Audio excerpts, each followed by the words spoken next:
السلام علیکم ورحمۃ اللہ وبرکاتہ۔ پیارے اور محترم اسلام بھائی، اس وقت پوری دنیا میں لوگ کرونا وائرس کی وجہ سے پریشان ہیں اور کئی لاکھ لوگ اس بیماری کا شکار بھی ہو چکے ہیں اور بہت سارے لوگ، ہزاروں لاکھوں لوگ اس مرض کی وجہ سے دنیا سے چلے جا چکے ہیں۔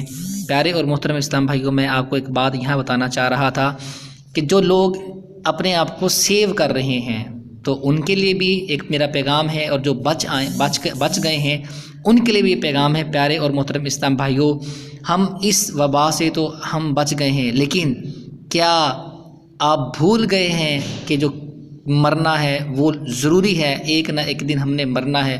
کل نفس ذائقۃ الموت کل من علیہا فان، ایک نہ ایک دن ہم نے مرنا ہے۔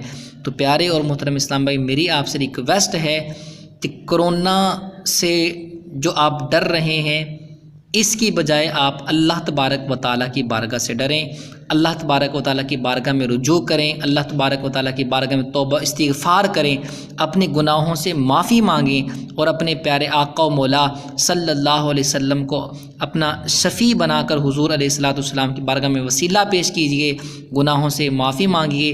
اللہ تبارک و تعالیٰ نے چاہا کہ خالق کائنات مالک کائنات اللہ عز و جل ہمارے گناہوں کو معاف فرما دے گا۔ پیارے اور محترم اسلام بھائی، یہ بیماری تو صرف دنیاوی بیماری ہے، لیکن جو گناہوں کی بیماری ہے اس کا عذاب، اس کی جو وبال ہے وہ دنیا اور آخرت دونوں میں ملتا ہے۔